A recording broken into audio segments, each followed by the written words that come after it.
Yo, yo, yo, what is up? Welcome to the For Collectors channel. I am Pepino Man, and today I'm going to explain to you guys why I consider myself a collector, right? I'm on the For Collectors channel. I'm going to tell you why I consider myself a collector.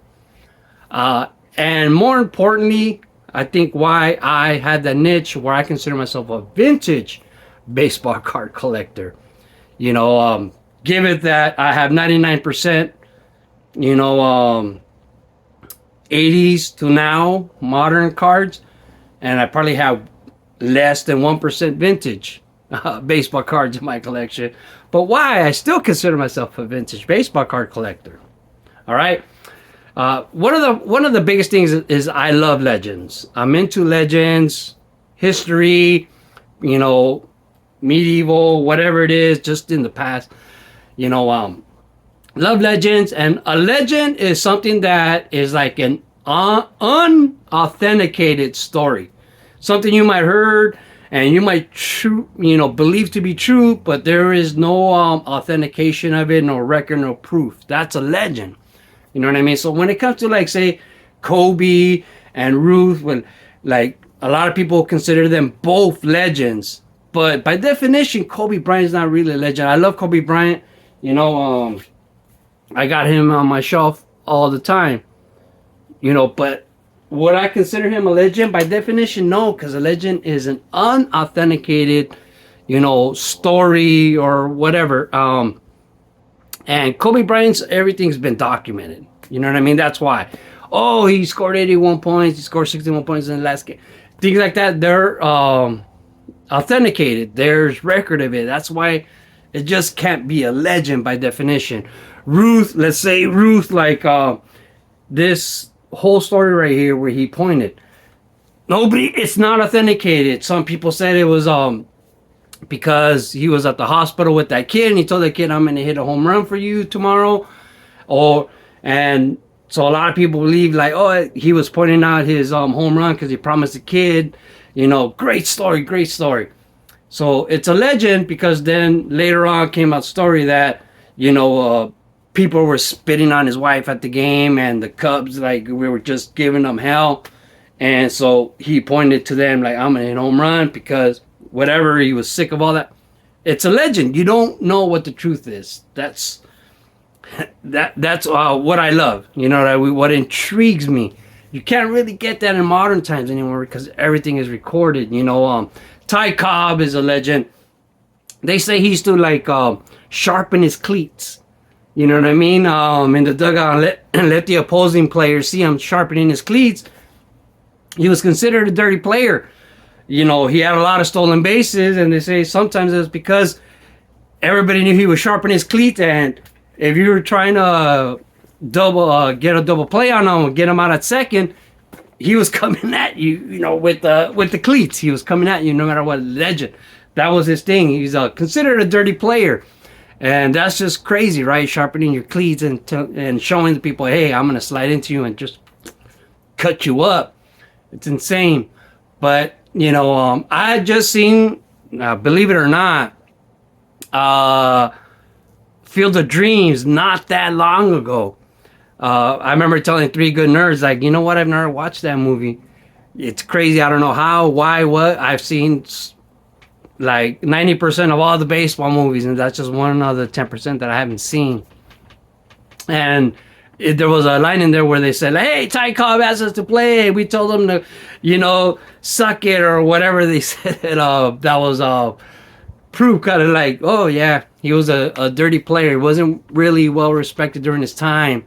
But Ty Cobb is still a legend, man. He lives on. Can't argue with the numbers. You know what I mean? And just legends.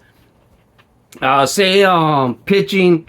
Aroldis Chapman is recorded to be the fastest pitch at, I got 106 miles an hour. And then you got the stories about, like, Bob Feller and Nolan Ryan.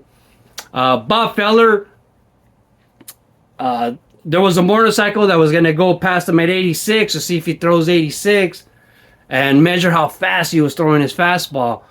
But the way they did it, man, the motorcycle seemed like it was already halfway past him before he released the ball the 60 feet to the home plate, and his ball beat the motorcycle going 86 miles an hour that looked like it had like halfway a head start. And so people estimated that to be like 107 miles an hour, I think, like 1 mile an hour more than Aroldis Chapman's.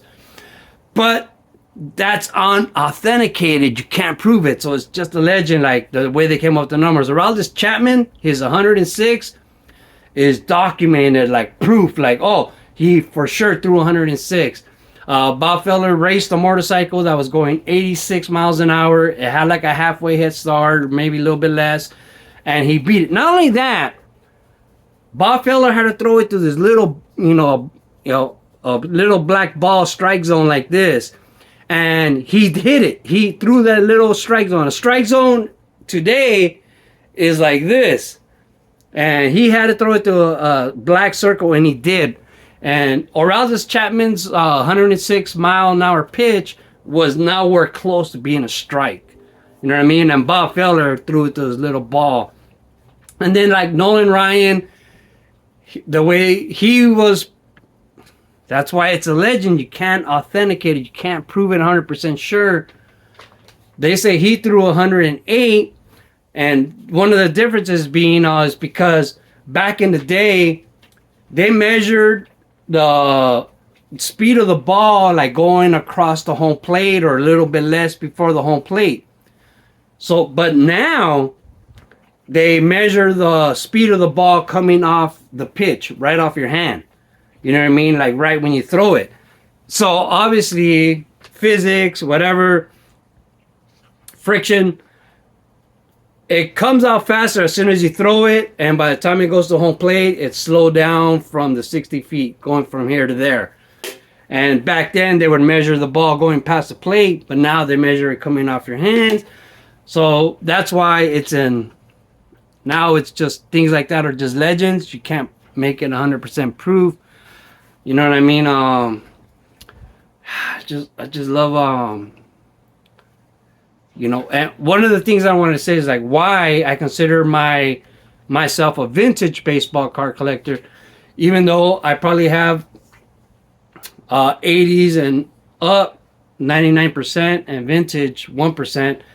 Is even though that 1% is probably way less than 1%, I know more about those cards. I love those cards. I love every single one of those cards. And I probably spent more money on that 1% of cards, vintage, than the 99% of all the other, my binders, all my other modern sets and stuff. You know what I mean? So even though I own 1% vintage and 99% modern, I guess, 80s and up, 81 and up, that 1% was way more time and more expensive than the 99. All right. I mean, legends, like Mickey Mantle is my favorite player. If you guys have ever heard, people like to argue what's the farthest home run ever hit. But I think Babe Ruth was credited with like 475 feet is what he was credited with. This is why this is legendary, because now things are measured differently. So I think this part will go more to the modern players actually than the vintage players, because in home run wise, when you hit a home run back in the days, wherever it landed, Babe Ruth's ball landed 575. They measured it from where the ball stopped. You know what I mean? And now like the StatCast or whatever that is, measure where it's supposed to land. You know what I mean? So I give advantage to the modern players that theirs is more accurate than them. But that's what makes legends. Babe Ruth's ball was a legend where it was seen. Mickey Mantle in 1951 in preseason baseball, he hit a ball that landed 600, where it was recovered was 650 feet away. Okay, 650 feet. He hit the ball. He was playing at USC in an exhibition game against the USC Trojans. And a lot of people like to say, whoa, he was a man playing with college kids. Mickey Mantle in 1951 preseason was 19 years old. He was 19. That's all those kids on the USC team were 19, 20, 21, 22, years old. He was like a freshman, should have been a freshman in college. He wasn't not like he was so greatly advanced above them. He was the same age as kids on the college team. It was 1951, and the ball where the guy that went to go look for it and found the ball, where he got it at, it was 650 feet away. All right, but that's a legend, right? Nobody could hit the ball 650 feet. But you got to remember that's also where it stopped after it bounced and rolled. But it might, there's a cool legend to that story that I'm going to tell pretty soon, hopefully, once that church opens. Because I work at USC and that church is there. And they're working on it, so it's under construction. And I wanted to make a video showing where the ball landed and stuff, but it's behind the fence.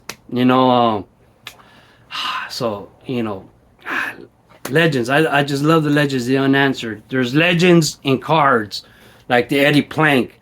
The Eddie Plank card, it's considered to be one of the rarest cards, and the story is that they have these the molds for the cards, and when they were printing these cards, the guy that was printing the Eddie Plank at the time dropped it, broke it. And they were like, well, we're not going to make a new one. So we just stopped making Eddie Plank cards. So that's why it's a rare card.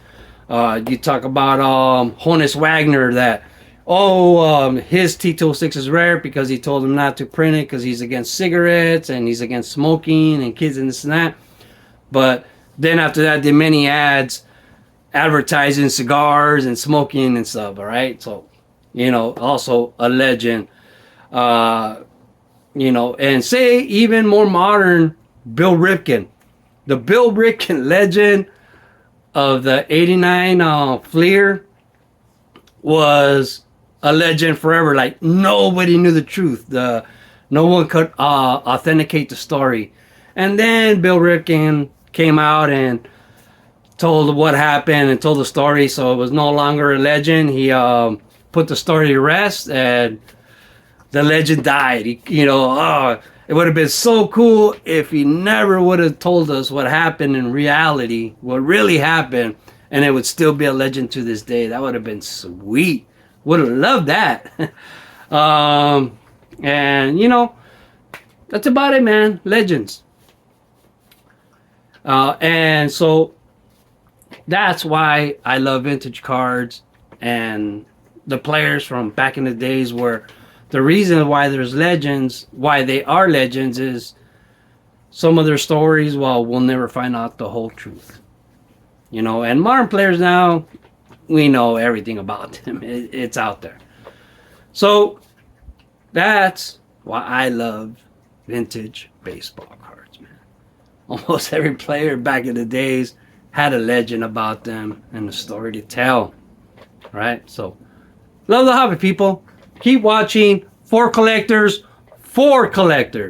Ciao. Oh, and I gotta show some cards, right? That guy flew right by there. Check out Mickey Cochran, who Mickey Mantle was named after. That's facts. And got it right here. Look at that. All right. Got a 65 with us. 55 Bowman. We got the 53 right here.